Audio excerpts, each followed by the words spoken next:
Hey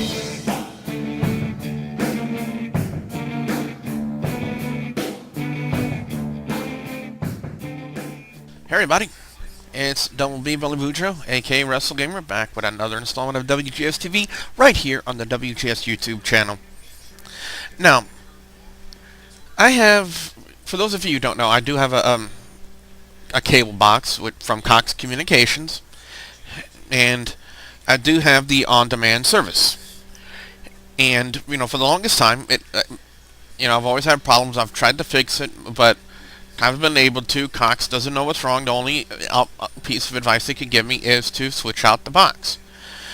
Well, last night it decided to work, so I was able to watch a few things, and I'm gonna talk to you guys and give you guys my review of one of the things I did watch, because I do have WWE Classics on demand, and one of the things I did watch was Beach Blast, WCW's Beach Blast from 1993.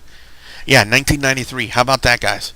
So, in lieu of a SmackDown review, since I did not get a chance to watch the program last night, I am going to talk to you guys and give you guys a review of WCW's Beach Blast from 1993. So, the opening match, it was for the television title. It was All-American Ron Simmons taking on the television champion Paul Orndorff. Two great athletes in their heyday, especially Ron Simmons. Ron Simmons, this was before the damn Ron Simmons, and the man was cut. I mean, Ron Simmons was built like a rock back in the day. I mean, this dude was just absolutely in one of the best shapes of his life back in WCW, and it was a really great match. Now, I used to remember that there was a rule involving the television title that it can only be defended for 10 minutes. This might have been before they instituted that rule. It was either that or the fact that it was on a pay-per-view, so the rule didn't apply. But one of the rules that did apply back in the day, remember, this is 1993, this is when WCW was still part of the NWA, and one of the main rules was you cannot throw your opponent over the top rope because it institutes an automatic disqualification. Paul Orndorff was and hit his signature move, which is the pile driver, which, by the way, back in the day, nobody else, other than Jerry the King Lawler, nobody else did it better than Paul Orndorff. And Ron Simmons was countering it, but the thing is, he was right next to the ropes, and he did what the normal counter is, and that's a back body drop. And unfortunately, Orndorff went over the top rope to the outside, which constituted the automatic disqualification of Ron Simmons. So Paul Orndorff retains the television title. Then we had a tag team match. This is Shanghai Pierce and Tex Shang. You're gonna have to forgive me, guys, because it was a unusual last name. But let me just go ahead and identify this team as it was the Godwins. Phineas Godwin, Henry Godwin. They were in WCW as a tag team before they went into the WWE back in the 90s, and they were known as the Shanghai Pierce and this Tex guy, and Henry Godwin was wearing the mask. So they really knew how to work together. So I didn't realize they had that kind of experience, back in the day. I really didn't know it was them until I looked. And their opponents, it was Too Cold Scorpio and Marcus Bagwell, who was recently a guest on WGS Radio. And I'll tell you what, for another tag team that really gelled back in the day, it was Too Cold Scorpio and Marcus Bagwell. I mean, Too Cold Scorpio, very agile. Marcus Bagwell, he had a lot of the power and great agility, and they really knew how to entertain the audience, especially with the dance moves. Remember, this is back in 1993. So, great match between these two, and it ended up with Marcus Bagwell and Too Cold Scorpio getting the win.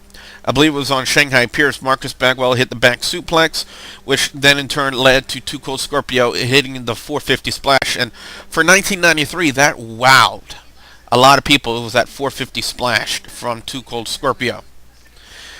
Then we had a interesting match between Lord Steven Regal and Eric Watts. Now, I believe the reason why Eric Watts has fizzled out is he just really never developed as a pro wrestler.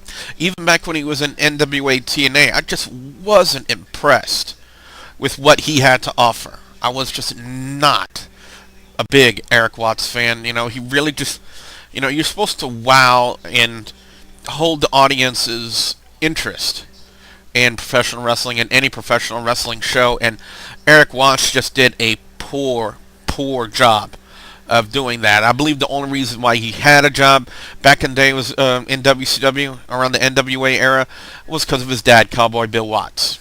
I believe that's the only reason. Because Eric Watts, he had some semblance of talent, some semblance of a physical attribute into his gimmick, but he just did not develop and just did not impress me at all. Of course, Lord Steven Regal, the heel, and really great match. Steven Regal ended up getting the win over Eric Watts. Then we had a match between Johnny B. Bad, a.k.a. Mark Merrow, and Max Payne, who would later go on to WWE to be known as Man Mountain Rock. Now, this was around the era where Johnny B. Bad, he had the confetti blasters. And Max Payne took one of those confetti blasters and shot it right in the face of Johnny B. Bad. He had to be out for a few weeks. And then he came back wearing a mask and going after Max Payne, who was a really good heel back in the day for WCW around those early days. They went back and forth, and Johnny B. Bad ended up getting the win over Max Payne. Then, of course, one of the tag team matches that I truly enjoyed that back on WCW's Beach Blast in 1993 was the tag team title match, which featured Arn Anderson and Paul Roma of the Four Horsemen. You heard me right, the Four Horsemen. Then they took on Stunning Steve Austin and the late great Flying Brian Pillman, otherwise known as the Hollywood Blondes, with the tag team titles on the line. Very great match. Can you expect anything less from four great athletes? Four guys, one who's already in the Hall of Fame, another one who deserves to be in the Hall of Fame, and Brian Pillman, Paul Roma. You can't expect anything less than the best from these two, especially when you're watching great classic stuff like I do. I love to watch the classic stuff. And Hollywood Blondes and Arn Anderson and Paul Roma, you can't get any better than that. It was a really great match, highly entertained. You get to see a lot of these great guys back in their heyday. You get to see what professional wrestling was built upon. It was built upon these guys, these four guys, especially when it comes to tag team wrestling. Because, guys, if you've seen the Stone Cold Steve Austin DVD, when they put the Hollywood Blondes together, they were never meant to go as far as they did. And, just the natural charisma and the physical acumen of both these guys, they gelled so well together that, they were rocking and they're rolling, and the Hollywood Blondes turned them. I tell you, I believe one of the best tag teams in WCW. I'm not going to say that they're their greatest tag team in WCW, but one of the best. And speaking of that, Hollywood Blondes did get the win over Arn Anderson and Paul Roma to retain their tag team titles. Really great match. Then we had an Iron Man match for the United States title, which pitted Dustin Rhodes and the late great Ravishing Rick Rude. And this was a 30-minute Iron Man match. Now, I was speaking of, you can't get any better when it comes to tag team wrestling, especially with Steve Austin and Brian Pillman gelling as well as they did back in the day. Dustin Rhodes and Ravishing Rick Rude, the 30-man Iron Man challenge was a classic, guys. I mean, if Ravishing Rick Rude, in my personal opinion, if he's not in the Hall of Fame right now, it's because I have to go back and check, but if he's not in the Hall of Fame right now, he deserves to be. He deserves to be. But, anyway, this match was really great. It was Rick Rude and Dustin Rhodes feuding over the United States title. Rick Rude was the champion. Dustin Rhodes was the challenger. Both men ended up trading a win apiece in the Iron Man Challenge. Rick Rude hitting the Rude Awakening, getting the scoring the first victory, and then Dustin Rhodes later on, I think about 10 to 15 minutes later on in the match, he hit the signature Bulldog finisher and got his victory, and then it just went to a draw. The 30 minutes expired and went to a draw. So in that case, Rick Rude retains the United States title. And then I'm going to point something out to Ashley, because the Studly Man Ashley, he was looking up the lineup to this very match, and I'm going to address it as soon as I finish these last two matches. The next match, it was the NWA World Heavyweight title match. It was Barry Windham, the champion, defending against the returning Nature Boy Ric Flair. This is after Ric Flair's first stint in the WWE, where he had 2 runs as the WWE champion back in the early 90s. And, a lot of people were saying, Ric Flair can't do it for a 10th time. They were doubting him, and that's around the time when Ric Flair and the Four Horsemen were really over on the crowd as faces, as the baby faces, and a lot of people were just hating the feud, hating Barry Windham, but you got to give it to Windham and Ric Flair. I mean, one of the a really great NWA Heavyweight Championship match, which saw Ric Flair become a 10-time World Heavyweight Champion in WCW. Barry Windham was a great champion. I remember when he was the United States champion, and he had a wonderful, wonderful match with the American Dream, Dusty Rhodes, over that United States championship. And again, I say it before and I say it again, Barry Windham, Ric Flair, there's a reason why those two are in the Hall of Fame, guys. There's a reason why Barry Windham and Ric Flair are in the Hall of Fame. They deserve to be. And this match for the NWA World Heavyweight Championship, Beach Blast 1993, is evidence of why they deserve to be in the Hall of Fame and why they are in the Hall of Fame. Now, the main event, it was the big feud around this time. It was Van Vader, Big Van Vader, the WCW champion. So you heard me right. This is why this was the main event. The big focus title, the big top title in the company at the time was not the NWA World title, even though they were still a part of the NWA. That's why they had an NWA World Heavyweight Champion in Barry Windham.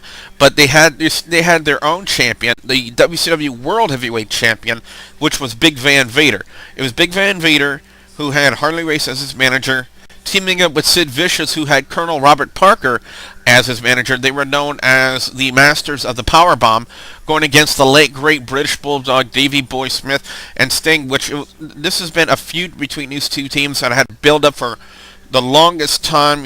Bulldog and Sting being the good guys, going against the evil bad guys in Van Vader and Sid Vicious. I believe in this match was the first time that Vader debuted the Vader Salt. And of course, Sid Vicious, great as ever, for inside the ring, outside the ring, different story. But I'm not going to get into it. That's not what this video is about. But anyway, you saw Van Vader and Sid Vicious doing what they do best. Being strong, being mean, being the heels of the match. Getting the crowd to hate them. They did it, and they could do it like nobody else could do it at the time. Because they had so much heat on them, because they're going against the two most popular guys in WCW at the time. It was British Bulldog, Davey Boy Smith, and Sting. I mean, you can't draw any better heat. And again, this is 1993, guys. This is 1993, and at that time, the best way to draw heat and get the crowd to hate you at the time was to go against the two most popular guys in the company at the time, and arguably nobody else in the company was more popular at the time than British Bulldog and Sting. So they really worked in a great rivalry between these two teams. It was great to see Van Vader back in the day. Great to see Sid Vicious, and of course, always great to see the late great British Bulldog in action, as well as Sting before he became the insane icon on TNA. But this was a very match to see. Everybody went to see it at the time. Bulldog ended up pinning Big Van Vader, if I remember, with a I believe it was a roll up. Yeah, it was a roll up. It was a roll up, and British Bulldog and Sting ended up beating Big Van Vader and Sid Vicious. They were all otherwise known as the Masters of the Powerbomb. Really great match. Really, and a really. This was a all-around really great card. I really loved the commentary between Tony Schiavone and Jesse the Body Ventura. Highly entertaining. Now, normally when I do reviews and stuff like this, I pick a match of the night. But, you know, with me being a huge fan of classic wrestling back in the day, I just can't decide on any of these matches, you know, which match stands out over the other, or over all the others. So I was just highly entertained. I thought it was, you know, a really great card, and I really was glad to see I was able to watch WCW's Beach Blast in 1993 last night when my on-demand services was actually working. So that's pretty much it. I want to hear what you guys think. If you remember that card, if you had the opportunity to watch any of these matches, whether it be on WWE Classics on Demand or YouTube or anything like that, post your comments in the comment section below. Also, if you haven't yet, subscribe to the channel. Subscribe. It helps out a bunch. And with that being said, I'm Double B Billy Bujo. Thank you very much for watching.